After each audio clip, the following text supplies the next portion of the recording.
अस्सलामुअलैकुम फ्रेंड, मैं हूं तनवीर अस्कर और आप देख रहे हैं तनवीर बाय यूट्यूब चैनल।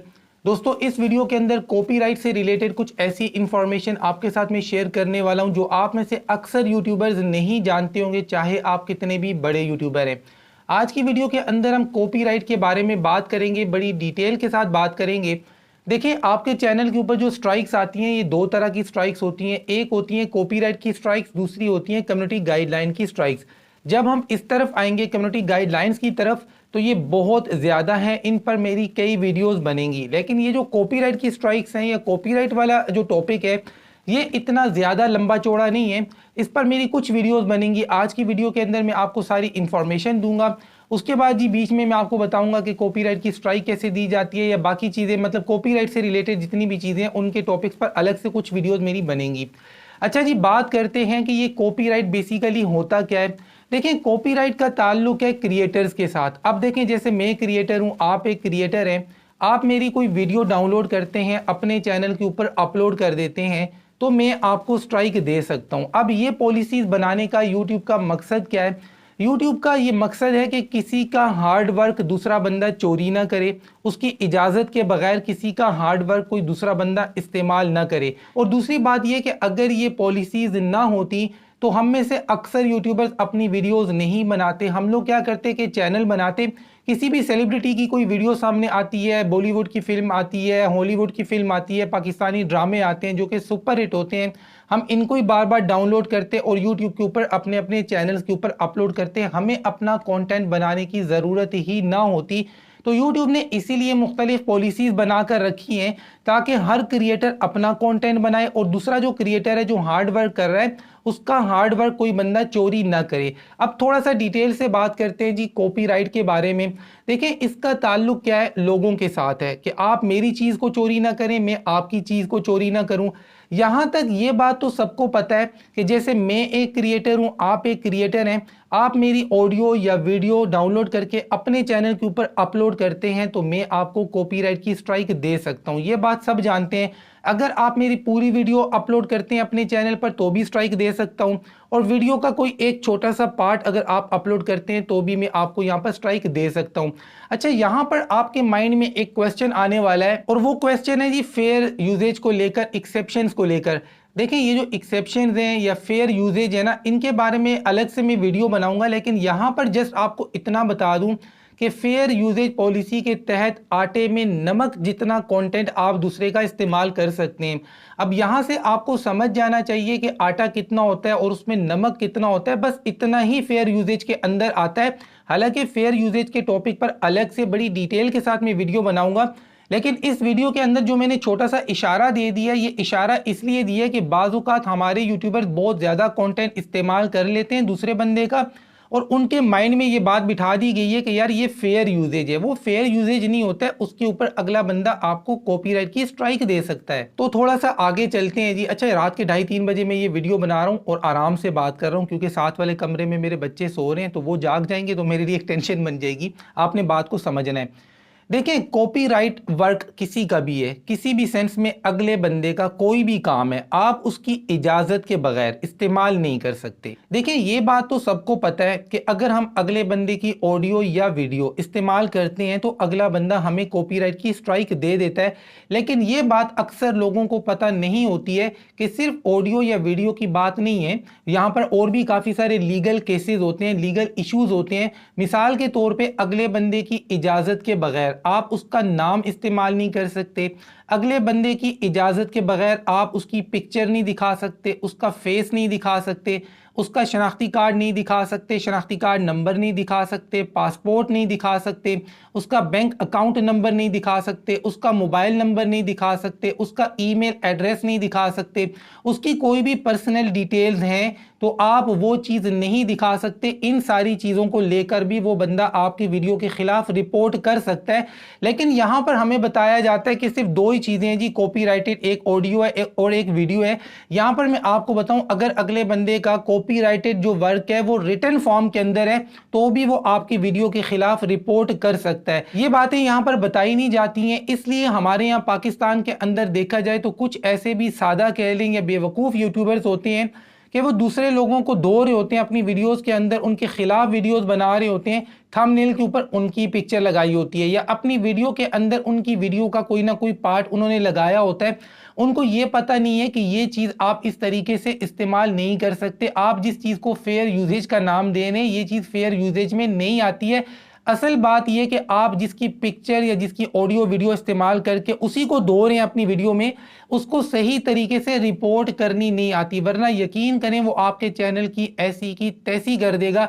और ये केसेस मेरे पास वैसे भी बहुत आते हैं। बड़े यूट्यूबर जब आपस में लड़ते हैं ना तो कहते हैं कि तनवीर भाई इसका चैनल बंद करवा दें, वो कहते हैं तनवीर भाई इसका बंद करवा दें। तो मैं आगे से ऐसे यूट्यूबर्स को हमेशा एक ही जवाब देता हूँ कि यार देखो, मेरी नज़र में आप भी यूट्यूबर हैं, वो भी यूट्यूबर हैं, और मैं यहाँ पर एज अ यूट्यूब टीचर काम कर रहा हूँ, तो मैं किसी के चैनल को नुकसान नहीं पहुंचा सकता। हाँ, हमारे ऊपर इल्ज़ामात बड़े लगाए जाते हैं कि जी फलां टेक यूट्यूबर ने या तनवीर भाई ने मेरा चैनल हैक कर लिया, ये हो गया वो हो गया। ये बात 100% नहीं 101% झूठ होती है। बाज़ औक़ात हमारे नाम से उनके साथ धोखा होता है और बाज़ औक़ात लोग खुद झूठ बोल रहे होते हैं फेम हासिल करने के लिए। तो खैर जी, हम उस तरफ नहीं जा रहे, लेकिन कुल मिलाकर मैं यही कहना चाहूँगा कि बड़े यूट्यूबर जब कहते हैं ना एक दूसरे के चैनल के खिलाफ कि इसके चैनल के ऊपर ये कर दें, इसके चैनल के ऊपर ये कर दें, तो मैं हमेशा दोनों के दरमियान सुलह करवाने की कोशिश करता हूँ कि यार ठीक है, आप दोनों की आपस में नहीं बन रही है तो एक दूसरे के चैनल को नुकसान ना पहुंचाओ, आप अपना काम करो, वो अपना काम करे। और वैसे भी पर्सनल इश्यूज को यूट्यूब के ऊपर आप लाकर क्यों तमाशा बनाते हो। खैर जी, हम आते हैं वापस अपने टॉपिक की तरफ, कॉपीराइट की तरफ। तो यहाँ पर कॉपीराइट से रिलेटेड एक और चीज़ भी मैं आपको बता दूं कि एक क्वेश्चन बहुत ज़्यादा पूछा जाता है कि तनवीर भाई वो वीडियोस जो यूट्यूब के ऊपर मौजूद नहीं है, इंस्टाग्राम के ऊपर है, फेसबुक के ऊपर है या दीगर वीडियोस के प्लेटफॉर्म है, वहाँ पर पड़ी हुई हैं, अगर वहाँ से डाउनलोड करके हम यूट्यूब के ऊपर अपलोड करते हैं तो क्या कोई मसला होगा। देखिए, वो वीडियो जो यूट्यूब के ऊपर मौजूद नहीं है, फेसबुक के ऊपर मिसाल ले लेते हैं, फेसबुक के ऊपर पड़ी हुई है, वहां से आप डाउनलोड करके यूट्यूब के ऊपर अगर अपलोड करते हैं तो आप एक चीज से बच जाते हैं और उस चीज का नाम है रीयूज्ड कंटेंट। क्योंकि वो कंटेंट यूट्यूब के ऊपर पड़ा हुआ नहीं है तो रीयूज का मसला नहीं आएगा। लेकिन हमारे दिमागों के अंदर कुछ टेक यूट्यूबर्स की तरफ से ये जो गलत चीज इंजेक्ट कर दी गई है कि यार वो कंट्रीज जहां पर यूट्यूब की मोनेटाइजेशन ऑन नहीं है, यूट्यूब की मोनेटाइजेशन इनेबल नहीं है, उनके प्लेटफॉर्म से वीडियोस को डाउनलोड करें, उनके इंस्टाग्राम से, उनके फेसबुक से या दीगर प्लेटफॉर्म से आप उनकी वीडियोस को डाउनलोड करें और यूट्यूब के ऊपर अपलोड करें तो कोई इशू नहीं आएगा। सिर्फ एक इशू नहीं आता है सर, जिसको कहते हैं रीयूज कंटेंट, बाकी इश्यूज आते हैं। अगर अगला बंदा चाहेगा तो आपको स्ट्राइक दे सकता है, चाहे उसका यूट्यूब का चैनल हो या ना हो। यहां पर थोड़ा सा डिटेल से आपको समझाने के लिए मैं आपको एग्जांपल दे देता हूं। अब देखें, चाइना के अंदर यूट्यूब की मोनेटाइजेशन ऑन नहीं है और अगर आपको कोई कहता है कि यार किसी चाइनीज़ की वीडियोस को डाउनलोड करो उसके फेसबुक के पेज से और अपना यूट्यूब का चैनल बनाकर उसके ऊपर अपलोड करो, तो अगला बंदा आपको स्ट्राइक नहीं दे सकता क्योंकि उसने यूट्यूब के ऊपर अपलोड नहीं की हुई है। ये बात 100% गलत है। बेशक उसका यूट्यूब का चैनल ना भी हो तो भी वो आपको स्ट्राइक दे सकता है। इसी तरीके से अगर कोई बंदा आपकी यूट्यूब की वीडियोस को डाउनलोड करके फेसबुक के पेज के ऊपर अपलोड कर रहा है आपकी इजाजत के बगैर, तो आप फेसबुक के ऊपर जाकर भी उन वीडियोस की बेस पे आप उसको स्ट्राइक दे सकते हैं। कुल मिलाकर अगर आप मेरी बात को समझना चाहें तो मैं ये कहना चाह रहा हूं कि किसी भी एक प्लेटफॉर्म से वीडियोस को डाउनलोड करके अगर दूसरे प्लेटफॉर्म के ऊपर आप अपलोड करते हैं तो जो क्रिएटर है, जो ओनर है, अगर वो चाहेगा तो आपकी वीडियोस को रिमूव करवा सकता है, आपकी वीडियोस के खिलाफ वो रिपोर्ट कर सकता है। फेसबुक के ऊपर भी कर सकता है, यूट्यूब के ऊपर भी कर सकता है, इंस्टाग्राम के ऊपर भी कर सकता है और जितने भी वीडियोस के प्लेटफॉर्म है सबके ऊपर कर सकता है। क्योंकि कोई भी वीडियो प्लेटफॉर्म, इस बात को आपने ध्यान में रखना है जो बात अब मैं करने जा रहा हूं, कोई भी वीडियो प्लेटफॉर्म आपको इस बात की इजाजत नहीं दे सकता कि किसी का कॉपीराइटेड कंटेंट वहां से डाउनलोड करके इनके प्लेटफॉर्म के ऊपर अपलोड करके आप यहां से अर्निंग करें।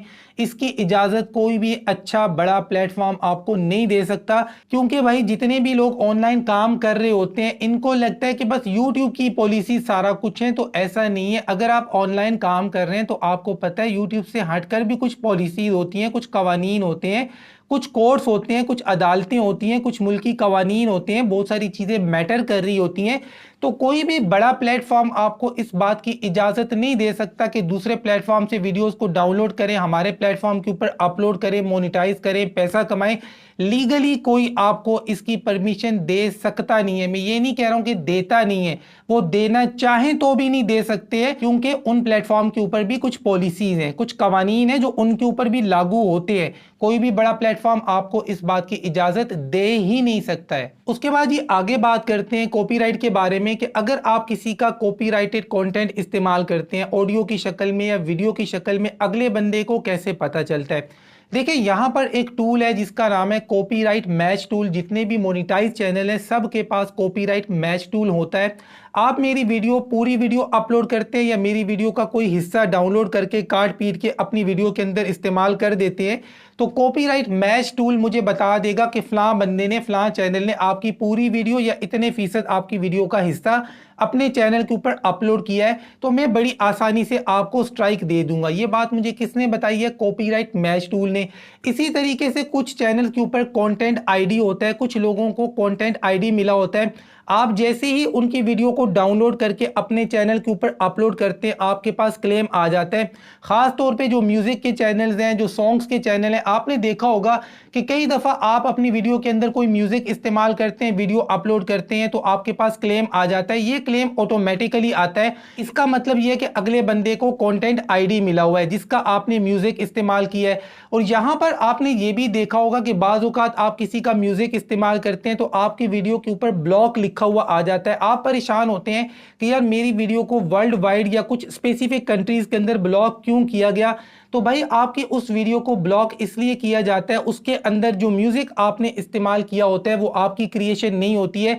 अब उसका जो क्रिएटर होता है उसने खुद कुछ ऐसी सेटिंग्स की होती हैं, उसने ब्लॉक किया हुआ होता है, उसकी वजह से आपकी वीडियो को भी ब्लॉक कर दिया जाता है। तो यहां पर चीजें मुख्तलिफ तरीकों से काम करती हैं कि जब आप अगले बंदे का कंटेंट इस्तेमाल करते हैं, मान लें ऑडियो वीडियो की हम बात कर लेते हैं, अगले बंदे की ऑडियो या वीडियो आप इस्तेमाल करते हैं, तो बाज़-औक़ात अगला बंदा आपको मतलब कोई पेनल्टी देता ही नहीं है, आपके खिलाफ कोई एक्शन लेता ही नहीं है, चीज़ें पड़ी रहती हैं। बाज़-औक़ात यूट्यूब की जो दूसरी पॉलिसी है रीयूज़ कंटेंट, वो आपको पकड़ लेती है। बाज़-औक़ात वहाँ से भी आपका चैनल निकल जाता है, जिसका कंटेंट आपने इस्तेमाल किया उसको कोई परवाह ही नहीं है, ठीक है भाई आपने कर लिया। बाज़ औक़ात ये होता है कि आपने अगले बंदे का कंटेंट इस्तेमाल किया, आपको वो डायरेक्ट स्ट्राइक नहीं देता, 7 दिन का नोटिस देता है कि भाई आपके पास 7 दिन का टाइम है, आपने मेरी वीडियो का कोई हिस्सा या मेरी पूरी वीडियो आपने अपलोड की है, 7 दिन का टाइम है, आप अपनी इस वीडियो को रिमूव कर दें, वरना 7 दिन के बाद आपके पास कॉपीराइट की स्ट्राइक आ जाएगी। और बाज़ औक़ात ये भी होता है कि आप अगले बंदे की वीडियो डाउनलोड करके अपने चैनल के ऊपर अपलोड करते हैं, वो आपको 7 दिन का टाइम नहीं देता, बल्कि फ़ौरन ही आपको कॉपीराइट की स्ट्राइक दे देता है। और बाज़ औक़ात ये होता है कि जब हम किसी दूसरे बंदे का कोई म्यूजिक या नात इस तरह की चीज़ इस्तेमाल करते हैं, ख़ास तौर पे ऑडियो फॉर्म के अंदर, तो हमारी वीडियो के ऊपर कॉपीराइट क्लेम आ जाता है। देखें, जब आपकी वीडियो के ऊपर कॉपीराइट क्लेम आता है तो बाज़ सूरतों में ऐसा होता है कि अगला बंदा जो क्रिएटर है वो आपके साथ रेवेन्यू को शेयर करता है, और बाज़ औक़ात ऐसा भी होता है कि आपके उस वीडियो से आपने जितने भी पैसे कमाए होते हैं आपको 1 टका नहीं मिलता है, सारे पैसे उस बंदे के पास जाते हैं जिसका आपने म्यूजिक इस्तेमाल किया होता है। अक्सर यही होता है कि आपके वीडियो के ऊपर जब क्लेम आता है उस वीडियो का सारा पैसा उसी बंदे के पास जाता है जिसकी आपने ऑडियो की कोई भी चीज इस्तेमाल की है। यहां पर अब बात करते हैं कि अगर आपकी वीडियो के ऊपर कॉपीराइट की स्ट्राइक आती है या कॉपीराइट का क्लेम आता है, आपको क्या करना चाहिए। देखें, अगर 90 दिनों के अंदर आपके चैनल के ऊपर 3 कॉपीराइट की स्ट्राइक आती हैं, उसके बाद आपको YouTube 7 दिन का टाइम देता है कि 7 दिन के अंदर अंदर आप कॉपीराइट की कोई एक स्ट्राइक खत्म करवा दें, वरना आपका चैनल रिमूव हो जाता है। 3 कॉपीराइट की स्ट्राइक आ गई है 90 दिनों के अंदर, 7 दिन का टाइम अगर गुजर गया, आपने मसला हल नहीं किया, तो आपका चैनल डिलीट कर दिया जाता है, सफाई हस्ती से मिटा दिया जाता है। तो यहां पर बात करते हैं कि अगर हमारी वीडियो के ऊपर कॉपीराइट की स्ट्राइक आती है तो हम क्या कर सकते हैं। देखिए, सबसे पहले तो आपने ये देखना है कि आपके चैनल के ऊपर जो कॉपीराइट की स्ट्राइक आई है वो रियल आई है या फेक आई है। क्या आपने वाकई अगले बंदे का कोई कंटेंट इस्तेमाल किया है, ऑडियो है या वीडियो है या जो भी है, या फिर अगले बंदे ने फेक कॉपीराइट की स्ट्राइक दी है। अगर उसने फेक कॉपीराइट की स्ट्राइक दी है तो काउंटर फाइल आप कर सकते हैं। एक फॉर्म होता है, वो सबमिट आपने करना होता है। काउंटर फाइल करते हैं तो आपकी वो कॉपीराइट की स्ट्राइक खत्म हो जाती है अगर अगले बंदे ने फेक स्ट्राइक दी है। लेकिन अगर अगले बंदे ने रियल स्ट्राइक दी है, आपने उसका कंटेंट वाकई इस्तेमाल किया है, तो आप उससे रिक्वेस्ट कर सकते हैं कि यार देख, तू अपनी स्ट्राइक को रिट्रैक्ट कर ले, वापस ले ले। अगर अगला बंदा आपकी बात मान लेता है, पैसे लेकर या जैसे तैसे भी अगला बंदा मान लेता है, जिसने स्ट्राइक दी है, वो चाहे तो आपकी स्ट्राइक को वापस ले लेता है और आपकी स्ट्राइक खत्म हो जाएगी। अगर रियल स्ट्राइक है और अगला बंदा मान भी नहीं रहा तो 90 दिन आपको इंतजार करना पड़ेगा, यानी 3 महीने। 90 दिनों के बाद आपकी ये कॉपीराइट की स्ट्राइक खत्म हो जाती है। अच्छा, बाजुकात क्या होते हैं कि आपकी स्ट्राइक खत्म हुए मतलब 4 महीने गुजर जाते हैं, 5 महीने गुजर जाते हैं, लेकिन आपके स्टूडियो में आपको नजर आ रही होती है। वो इसलिए नजर आ रही होती है, कॉपीराइट स्कूल आपने करना होता है जो आप करते ही नहीं है। मतलब कुछ यूट्यूब ने आपसे बेसिक से क्वेश्चन पूछने होते हैं, यस नो वाले, आपने जस्ट चेक लगाना होता है। आप जैसे ही चेक लगाएंगे आपकी कॉपीराइट की स्ट्राइक खत्म हो जाएगी 90 दिनों के बाद, 90 दिनों के अंदर नहीं। अच्छा जी, अब बात करते हैं कॉपीराइट क्लेम के बारे में कि अगर आपके चैनल के ऊपर, आपकी वीडियोस के ऊपर कॉपीराइट क्लेम आता है तो क्या इससे कोई फर्क पड़ता है। मैंने एक इंडियन टेक यूट्यूबर की वीडियो आज ही देखी है, तो वो कहता है कि यार कॉपीराइट क्लेम से कोई फर्क नहीं पड़ता। ये बात गलत है। देखिए, उसने ये बात इसलिए की है कि कॉपीराइट क्लेम से कोई फर्क नहीं पड़ता क्योंकि आपकी किसी भी वीडियो के ऊपर जब कॉपीराइट क्लेम आता है, आप स्टूडियो में जाते हैं और उस वीडियो को चेकआउट करते हैं, तो वहां पर YouTube की तरफ से बाकायदा तौर पे ये लिखा हुआ होता है कि आपकी इस वीडियो के ऊपर कॉपीराइट क्लेम आया है, लेकिन इससे आपके चैनल को, आपके अकाउंट को कोई इफेक्ट नहीं पड़ने वाला है। अब YouTube ने ये क्यों लिखा है, ये एक अलग कहानी है। अगर इस तरफ मैं जाऊंगा तो बात बहुत लंबी हो जाएगी, लेकिन यहां पर आपको समझाने के लिए मैं बता दूं कि अगर आपके चैनल के ऊपर मान लें 100 वीडियोस हैं, 100 में से 50 वीडियोस के ऊपर कॉपीराइट क्लेम आया हुआ है, आप मोनेटाइजेशन के लिए अप्लाई करेंगे तो आपका चैनल मोनेटाइज नहीं होगा अगर आपकी बहुत ज्यादा वीडियोस के ऊपर कॉपीराइट क्लेम आया हुआ है। अगर बहुत ज्यादा वीडियोस के ऊपर कॉपीराइट क्लेम आया हुआ है तो इसका मतलब है आपके चैनल के ऊपर रीयूज कंटेंट बहुत ज्यादा पड़ा हुआ है। और अगर बात की जाए कि आपके चैनल के ऊपर अगर 100 वीडियोस हैं, 2 4 5 6 वीडियोस के ऊपर अगर कॉपीराइट क्लेम आया हुआ है तो आपका चैनल मोनेटाइज हो जाएगा। फर्क सिर्फ इतना है कि इन वीडियोस का रेवेन्यू, इनके पैसे आपको नहीं मिलेंगे। लेकिन बाज़-औक़ात ऐसा भी होता है, मान लें आपके चैनल के ऊपर 100 वीडियोस पड़ी हैं, आपकी जस्ट 5 वीडियोस के ऊपर कॉपीराइट क्लेम है, बाकी वीडियोस के ऊपर नहीं है, लेकिन ये 5 आपकी मेन वीडियोस हैं, इनकी वजह से आपका वॉच टाइम कंप्लीट हुआ है और इनके ऊपर सबसे ज्यादा व्यूज हैं। तो अगर इनके ऊपर कॉपीराइट क्लेम आया हुआ है तो आपका चैनल मोनेटाइजेशन में फंस सकता है। अच्छा, यहां पर बात करते हैं जी, मान लें कि आपका चैनल पहले से मोनेटाइज है और उसके बाद आप वीडियोस अपलोड किए जा रहे हैं और आपकी हर दूसरी तीसरी वीडियो के ऊपर कॉपीराइट का क्लेम आ रहा है, तो आपका चैनल किसी भी वक्त वापस डीमोनेटाइज हो सकता है।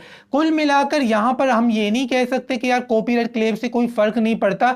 फर्क पड़ता है, लेकिन तब पड़ता है कि आपकी मेन वीडियोस के ऊपर कॉपीराइट क्लेम आना स्टार्ट हो जाए या आपकी बहुत ज्यादा वीडियोस के ऊपर कॉपीराइट क्लेम आए। अगर 2-4 आम सी नॉर्मल सी वीडियोस के ऊपर कॉपीराइट क्लेम आया हुआ है तो इससे कोई फर्क नहीं पड़ता है। अब आगे बात करते हैं कि अगर हमारी किसी वीडियो के ऊपर कॉपीराइट क्लेम आ जाता है तो क्या इसको हम रिमूव कर सकते हैं। देखिए, बहुत सारे तरीके हैं कॉपीराइट क्लेम को खत्म करने के।